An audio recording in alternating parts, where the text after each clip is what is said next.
साया तू बड़ो धनी, तुझसे बड़ो न कोई, तू जेना शिर हथ दे वो जग में बड़ो हो। प्रातस्मरणीय ત્રિકમાચાર્ય બાપુની જય સાથે પ્રકરણ ત્રીજું 27 નક્ષત્ર અશ્વિની, ભરણી, કૃતિકા, રોહિણી, મૃગશીર્ષ, આદ્રા, પુનર્વસુ, પુષ્ય, અશ્લેષા, મઘા, પૂર્વા ફાલ્ગુની, ઉત્તરા ફાલ્ગુની, હસ્ત, ચિત્રા, સ્વાતિ, વિશાખા, અનુરાધા, જ્યેષ્ઠા, મૂળ, પૂર્વાષાઢા, ઉત્તરાષાઢાનો ભાગ અને શ્રવણનો ભાગ લઈને અભિજીત નક્ષત્ર થાય છે. અભિજીત, શ્રવણ, ધનિષ્ઠા, શતભિષા, પૂર્વા ભાદ્રપદ, ઉત્તરા ભાદ્રપદ અને રેવતી આ 27 નક્ષત્ર છે. તેમાં અભિજીત નક્ષત્ર 28મું થાય છે. આપણા મનુષ્યના પ્રાણીના હાથની આંગળીઓના તથા અંગૂઠાના વેઢા 28 થાય છે. માસાના બરડાની ગાંઠો 21 ગણવામાં આવી છે. તેને 21 બ્રહ્માંડ કલ્પેલા છે. તે 21 ગાંઠોની ઉપર 10મે દ્વાર સુરતા રાખવાથી પ્રાણ અને બિંદુ ઉપર ચઢે છે. ત્યાં યોગીઓ અનહદ લીલા જુએ છે. આ શરીરમાં રૂવાડા રૂપે અસંખ્ય રેખાઓ રહે છે. જ્ઞાનીઓએ તેની સંખ્યા 999ની ગણી છે. તેમાં 24 રેખા શરીરની ચેષ્ટાને કહી છે. દીવાનું સાધન વાટ તથા દિવેલ છે. દીવો તે બંનેનું ભક્ષણ કરી લે છે અને પોતે જીવતો રહે છે. તેમ યોગી પણ પ્રાણનો તથા વીર્યોનો નિરોધ રાખી શકે છે અને ત્યાં સુધી દેહની ચેષ્ટા તથા જીવન રાખી શકે છે. અને જ્યારે યોગીને સાધન, પ્રાણ તથા વીર્યોનો નિરોધ અને પુરુષાર્થ તે નિરોધને ટકાવી રાખવાની શક્તિ કમી થાય છે ત્યારે દુઃખ તથા મૃત્યુ આવે છે. તે પોતાની ઈચ્છા પ્રમાણે શરીરને છોડી પણ શકે છે. વધારે જીવવાની ઈચ્છા રાખવી તે પણ એક જાતનું અભિમાન કહેવાય છે. શરીરમાં હાડકાના કટકા 200 છે અને સુષુમ્ના નાડીમાં 10 ચક્ર છે. 7 પદ્મ છેદીને આગળ વધવાનું છે. 3 પદ્મ છેદાતા નથી કારણ કે નાભીની ઉપર મન ચક્ર છે. તે પ્રાણને આવજા કરવા માટે છે અને નાગણી તો ઉત્થાન કરવા માટે છે અને આજ્ઞા ચક્રમાં જોવાની શક્તિ રહેલી છે. આ શરીરમાં નાસિકાથી ગુદાસ્થાન સુધી નાડી ગયેલી છે અને જીહ્વા ઇન્દ્રિયથી શિક્ષણ ઇન્દ્રિય સુધી નાડી ગયેલી છે. પાયુ ઇન્દ્રિયમાં આધાર ચક્ર છે. તેમાં ગણપતિ અને રિદ્ધિ સિદ્ધિના આકાર જેવી રેખાઓ રહેલી છે. ત્યાં 4 પાંખડીઓ છે, 4 કડા છે અને તેનો ઘઉંવર્ણો પ્રકાશ છે. શિક્ષણ ઇન્દ્રિયની ઉપર વિદ્યુસ્થાન પદ્મ છે. તે પદ્મમાં બ્રહ્માણીની રેખા છે. ત્યાં 6 પાંખડી અને 6 કલા છે. ત્યાં યોગીને ધોળો પ્રકાશ થાય છે. તેની ઉપર તથા નીચે 3.5 આટા દઈને નાગણી રહે છે. તે નાગણીનું મૂળ ડાબી તરફ છે. તે સત્તા, સમૃદ્ધિ, અર્થ, અનર્થ કરાવે છે. તેનો પ્રકાશ રક્ત જેવો છે. તે નાગણીનું યોગી ઉત્થાન કરે છે અને યોગ અગ્નિ વડે 10મે દ્વાર તેની શક્તિને લઈ જાય છે. ત્યારે તેની શક્તિ શાંત થઈ જાય છે. આ ક્રિયાને શ્રી કૃષ્ણે કાળી નાગ નાથ્યો એમ કહે છે. 4થું ચક્ર મણિપદ્મ છે. તે નાભી આગળ છે. ત્યાં વિષ્ણુ તથા લક્ષ્મીજીની રેખા છે. યોગી ત્યાં પીળો પ્રકાશ જુએ છે. તે ચક્રમાં 10 પાંખડી છે. તે સુષુમ્ના નાડીની 10 પાંખડીમાં 10 કડા અગ્નિની રહે છે. નાભીના મણિચક્ર ઉપર મનચક્ર છે, તેમાં મનુની રેખા છે અને તેને 6 પાંખડીઓ છે અને 6 કડાઓ છે. તેનો પ્રકાશ નીલમણિ જેવો છે, તેમાં પવનની આવજા થયા કરે છે. મન ઉપર હૃદયનું અનાહત ચક્ર છે, ત્યાં ઈશ્વર પાર્વતીજીની રેખા છે. તે પદ્મમાં 12 પાંખડીઓ છે અને સોના જેવો પ્રકાશ છે. ત્યાં યોગી સૂર્યની 12 કળાને જુએ છે. કંઠમાં વિશુદ્ધ ચક્ર છે, ત્યાં ભગવાન વનમાળીની રેખા છે. તેને 16 પાંખડીઓ છે અને ચંદ્રના જેવો પ્રકાશ છે. ત્યાં 16 કળાનો ચંદ્ર યોગીઓ જુએ છે. આંખોની ઉપર આજ્ઞાચક્ર છે, તે વડે મનુષ્યને જોવાની શક્તિ મળે છે. ત્યાં અગ્નિના કુંડ જેવી રેખા છે. ભ્રુકુટીમાં 3 પાંખડીનું પદ્મ છે. આકાશમાંથી વૃષ્ટિ પડતી હોય એવું યોગીને જણાય છે. ત્યાં સ્ફટિક મણિના જેવો પ્રકાશ રહે છે અને ત્યાં ક્ષીરસાગર જેવું દર્શન થાય છે. 10મે દ્વાર અજરામર ચક્ર છે. તે ચક્રમાં 1000 પાંખડીઓ કલ્પેલી છે અને યોગી જ્યારે પ્રાણ બિંદુનો તે પદ્મમાં નિરોધ કરે છે અને ત્યાં સુરતા લગાવે છે, ત્યારે અનહદ વાજા તથા 36 રાગણીઓ વાગતી સંભળાય છે. ત્યાં ગાજવીજ થતી સંભળાય છે. સમુદ્રમાં કલ્લોલો ઉડતા હોય એવો ભાસ થાય છે. 12 મેઘની ગર્જના ત્યાં સંભળાય છે અને તે પદ્મમાં બિંદુનો પ્રકાશ થાય છે. ત્યારે બીજો ભગવાન પ્રગટ્યો એવો ખ્યાલ આવે છે. એ બિંદુ પ્રકાશમાં 9 કરોડ બ્રહ્મા ચંદ્રમાના પ્રકાશ વેદની ધ્વનિ કરે છે અને 56 કરોડ શંભુઓ સ્વર્ણરંગી સૂર્ય રૂપે એ બિંદુ પ્રકાશમાં ધ્યાન કરે છે અને 9 દુર્ગા દેવી તે બિંદુ પ્રકાશમાં લીલા કરે છે. પચરંગી વનસ્પતિ, પચરંગી ફળફૂલ અને પચરંગી પશુ પક્ષી, ટૂંકમાં જગતની સર્વ ઉત્પત્તિ રૂપ પદાર્થો ત્યાં લીલા કરી રહ્યા હોય છે અને 33 કરોડ દેવો તે યોગીને ધન્ય ધન્ય આશીર્વાદ આપે છે. જગતમાં સર્વ વસ્તુઓ ડોળાયમાન છે, પણ ધ્રુવ એકલો અડોળ છે.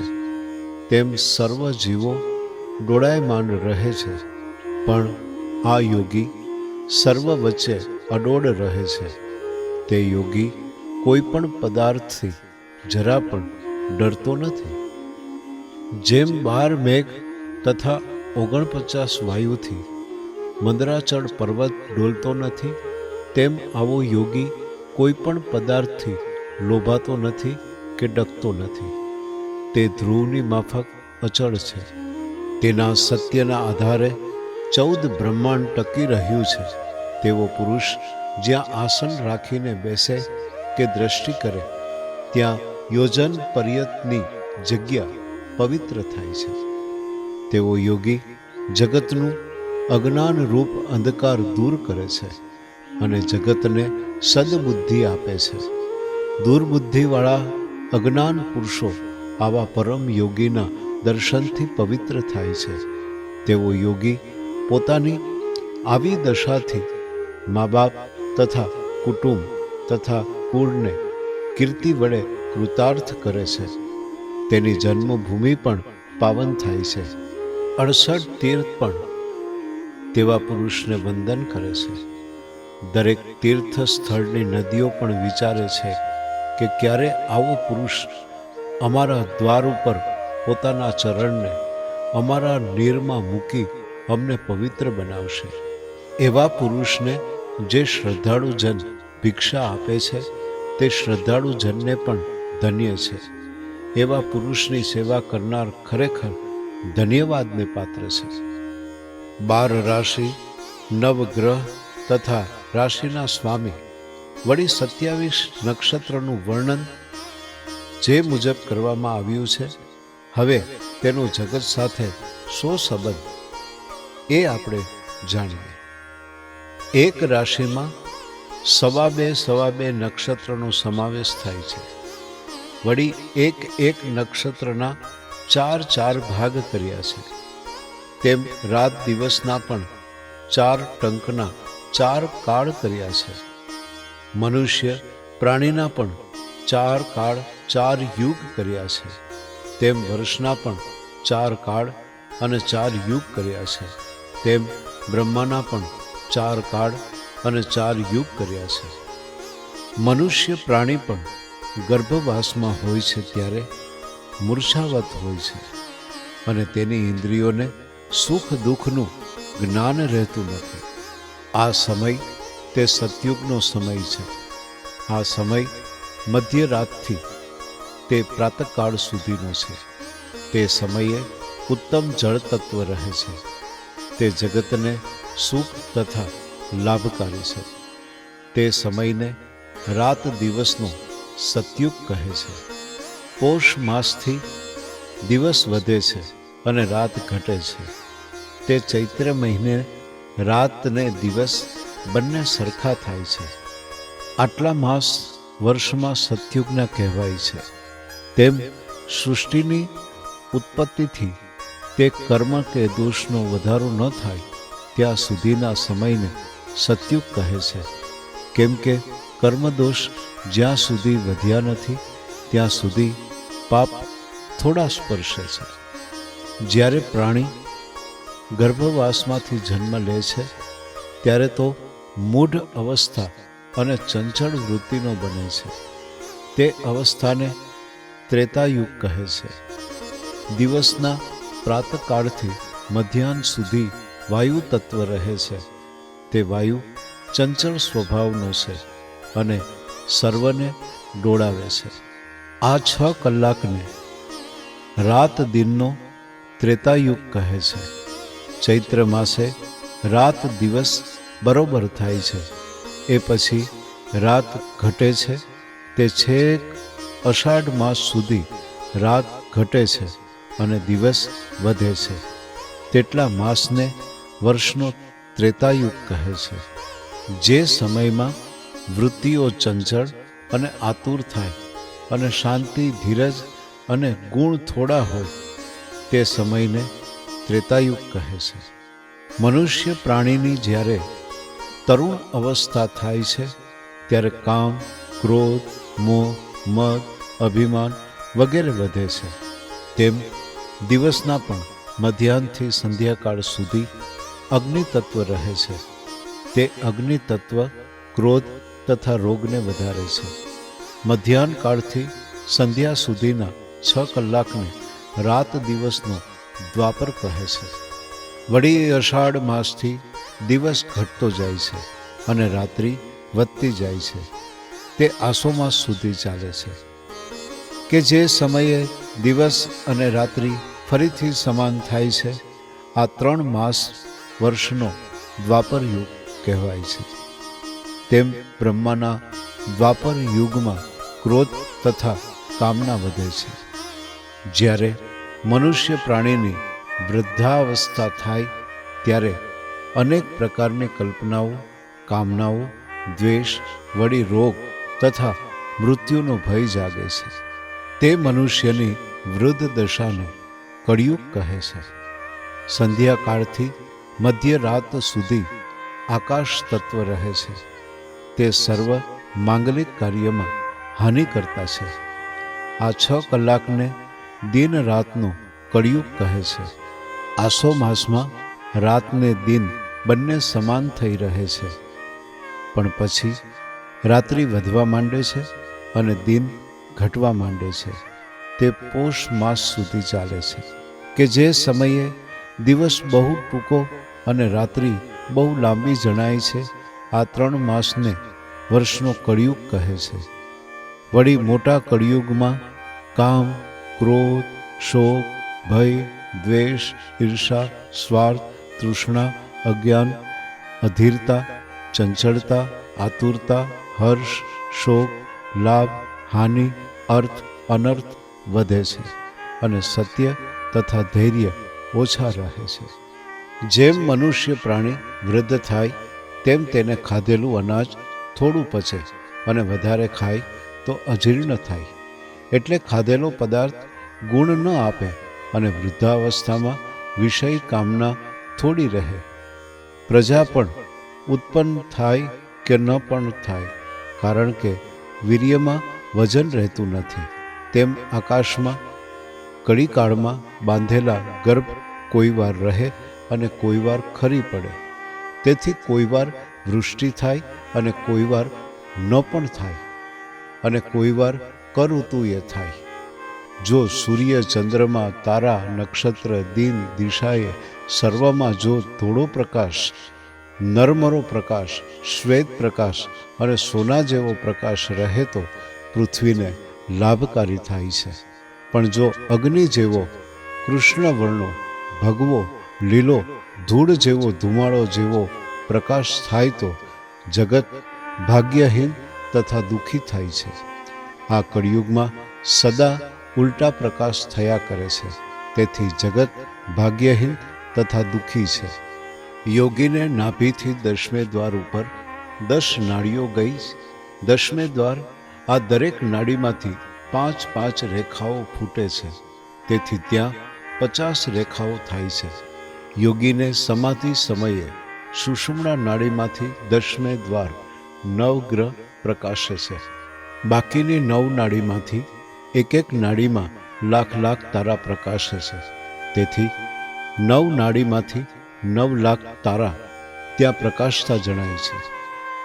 જેમ દીવા વડે આખા ઘરમાં પ્રકાશ ફેલાય છે, તેમ યોગીને સમાધિમાં જે પ્રકાશ જાગે છે તે વડે જગતનું ભલું ભૂંડું શું થશે તે દેખી શકે છે. પણ લય સમાધિમાં ઇન્દ્રિયોના વિષયો શાંત થઈ જાય છે. તેથી અનુભવ થોડો રહે છે. આપણે આગળ જાણ્યા મુજબ 12 રાશિના 27 નક્ષત્ર થાય છે. જે રાશિમાં નક્ષત્ર ન આવે તેને અધિક માસ, પુરુષોત્તમ માસ કહે છે. વર્ષરૂપી ચક્રને 12 આરા છે અને 12 મહિનાની 6 ઋતુને 6 પાટલા કહે છે. પ્રાતસ્મરણીય ત્રિકમાચાર્ય બાપુની જય સાથે પ્રકરણ 3 સમાપ્ત.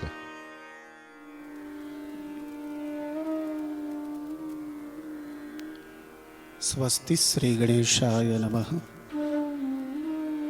શ્રી સરસ્વત્યે નમઃ. શ્રી વેદ પુરુષાય નમઃ. શ્રી સદગુરુ પરમાત્મને નમઃ. અજ્ઞાનતિ મિરાંધસ્ય જ્ઞાનાંજનશલાકય ચક્ષુરુન્મિલિતં યેન તસ્મૈ શ્રી ગુરવે નમઃ. જેને જ્ઞાનરૂપી જ્યોતથી અજ્ઞાનરૂપી અંધ થયેલ માણસોને આંખો ખોલી છે, એવા ગુરુદેવના ચરણોમાં નમસ્કાર સાથે પ્રાતસ્મરણીય ત્રિકમાચાર્યજી રચિત જ્ઞાન પ્રકાશ ગ્રંથનું 3 પ્રકરણ, જેમનું નામ છે 27 નક્ષત્ર.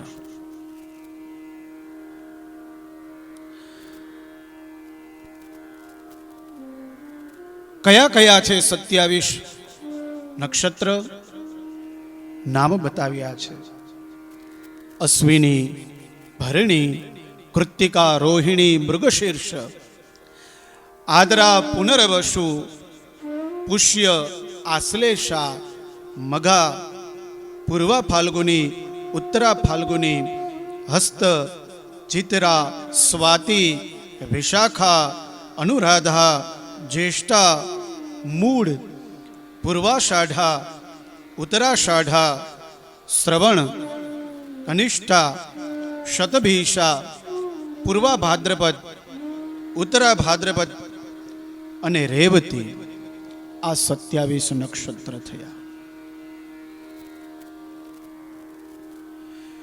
પૂજ્યપાદ મહર્ષિ ત્રિકમાચાર્યજી કહે કે અભિજીત નામનું પણ નક્ષત્ર છે અને જેને 28મું નામ આપ્યું છે નક્ષત્રમાં, જેને અભિજીત નક્ષત્ર કહેવાય છે.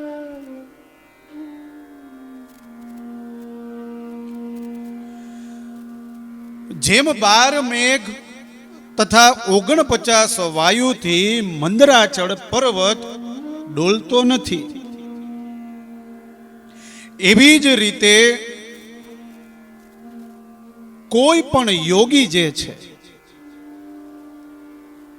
જે ભગવાનનો ભક્ત છે, જે ભગવાનને સમર્પિત છે, એ કોઈ પણ પદાર્થોથી લોભાતો નથી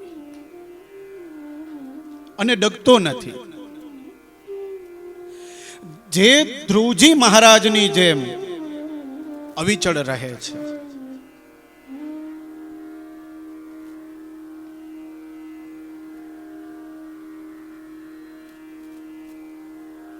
તેના સત્યના આધારે 14 બ્રહ્માંડ ટકી રહ્યું છે. હજી પણ આ સંસારમાં એવા યોગીઓ છે, એવા સંતો છે, એવા ઋષિવરો છે કે જેની તપશ્ચર્યાને લીધે, જેની સાધનાઓને લીધે, જેની ભક્તિ ભાવને લીધે આ જગત છે, આ બ્રહ્માંડ છે, એ ટક્યું છે.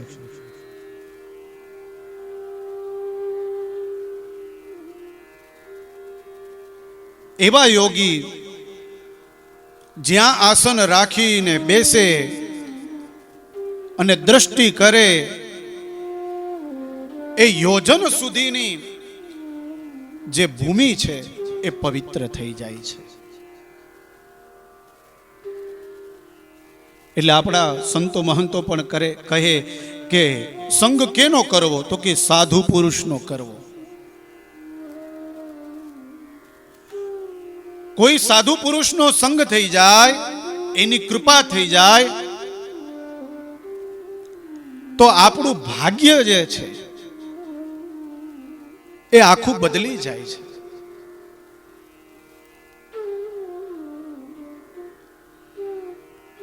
એટલે ભાગવતમાં પણ બતાવ્યું, ભાગવતજીમાં, કે નારદજી જ્યારે વ્યાસજી પાસે જાય છે ને પોતાના આગલા જન્મની કથા કહે છે, એમાં કહ્યું છે નારદજીએ કે હું દાસીનો પુત્ર હતો અને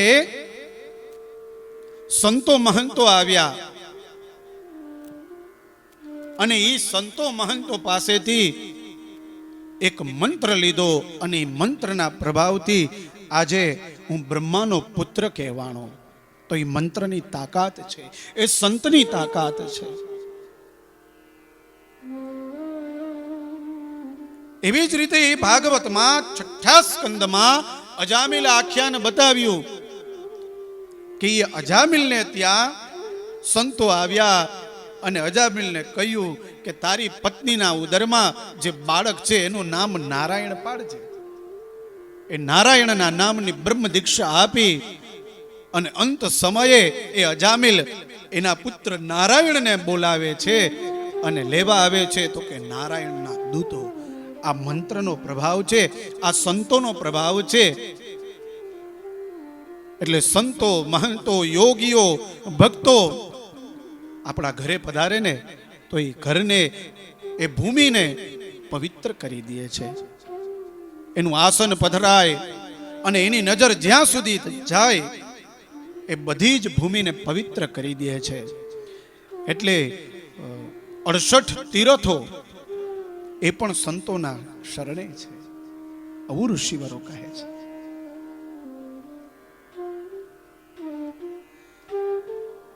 અરે ગંગાદિક નદીઓ પણ રાહ જોતી હોય છે કે માણસો, આ મનુષ્યો પાપ કરી કરી અને આ નદીમાં ધોવા આવે છે, પણ અમે એ પાપને ક્યાં પધરાવીએ, ક્યાં મૂકીએ.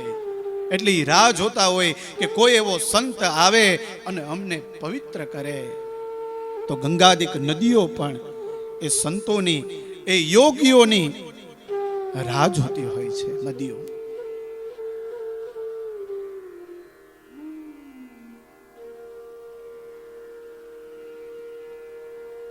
12 રાશિ, નવગ્રહ તથા રાશિ સ્વામી 27 નક્ષત્રનું વર્ણન બતાવ્યું છે.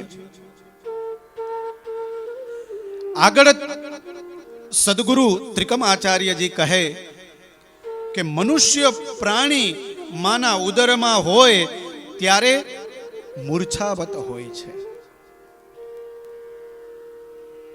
સુખ દુઃખની ખબર નથી અને આ સમયને પૂજ્ય ગુરુદેવ કહે એ સત્યુગ સમય સમજવો. કેટલી સુંદર ભાષામાં આપણને આ જ્ઞાન પ્રબોધ ગ્રંથમાં બતાવે છે પૂજ્ય ગુરુદેવ. અદ્ભુત બતાવ્યું છે. બીજું કહે કે જ્યારે મનુષ્ય પ્રાણી ગર્ભવાસમાંથી જન્મ લે છે, એટલે કે જ્યારે આ સંસારમાં પ્રસવ થાય બાળકનો, ત્યારે મૂઢ અવસ્થા ચંચળ વૃત્તિ બને છે. ગુરુદેવ કહે એ સમય જે છે ને એ ત્રેતા યુગનો છે.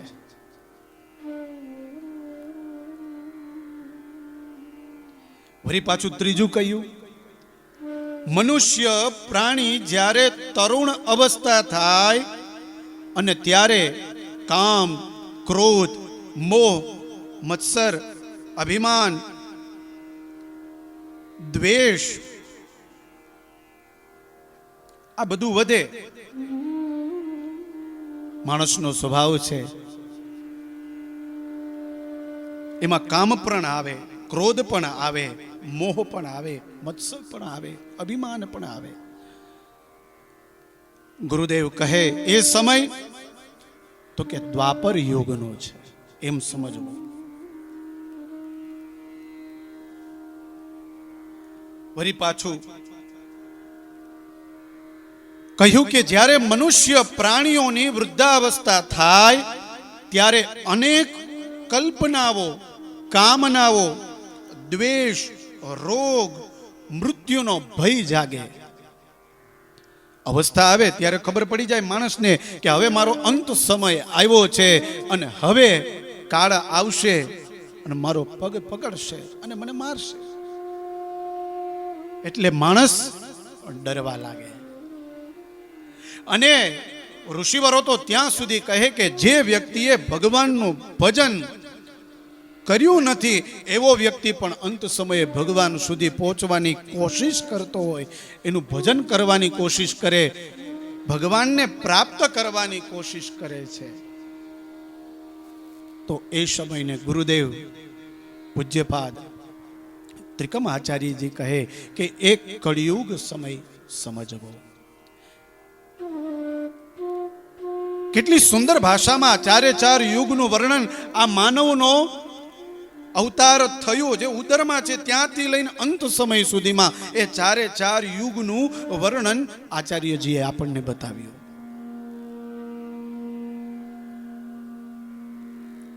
અને અંતમાં કહે કે જેમ દીવા વડે આખા ઘરમાં પ્રકાશ ફેલાય છે તેમ યોગીને સમાધિમાં જે પ્રકાશ જાગે છે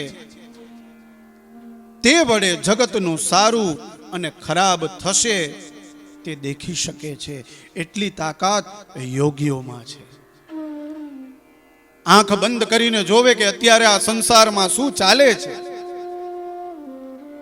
અને આંખ ખોલીને કહી દે કે હવે આ સારું થશે, હવે આ ખરાબ થશે, આનું પરિણામ આવું આવશે. એટલે તો ભાગવતજીના સ્કંદોમાં બતાવેલું છે અંત સમયે ભગવાને જે એના બાળકોને ના પાડી હતી કે બ્રાહ્મણનું અપમાન ન કરતા, સ્ત્રીઓનું રક્ષણ કરજો, મદિરાનું પાન ન કરતા અને વ્યભિચાર ન કરતા, આ ચાર વસ્તુ કીધેલી. પણ ભગવાનના જ દીકરાએ સૌથી પહેલે બ્રાહ્મણનું અપમાન કર્યું અને બ્રાહ્મણ આંખ બંધ કરીને જોયું કે આ બીજો કોઈ નથી, સાક્ષાત કૃષ્ણનો દીકરો છે અને મારી પરીક્ષા લેવા આવ્યો છે. અને ત્યારે એ બ્રાહ્મણે, એ ગુરુદેવે એને શ્રાપ આપ્યો છે કે તું મારી પરીક્ષા લેવા આવ્યો ને, તારા ઉદરમાંથી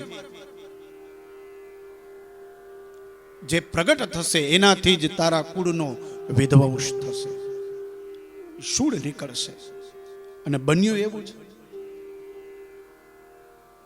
તો યોગીઓ સમાધિથી, ભગવાનના ભજનથી સારું નરશું, શુભ અશુભ આ બધું જાણી શકે છે.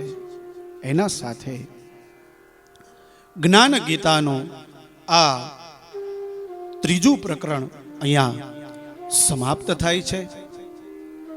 આ સાથે પૂજ્ય ઋષિવર સ્વરૂપ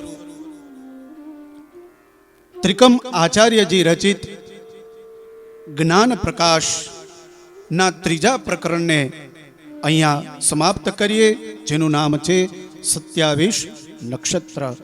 એને વિરામ આપીએ.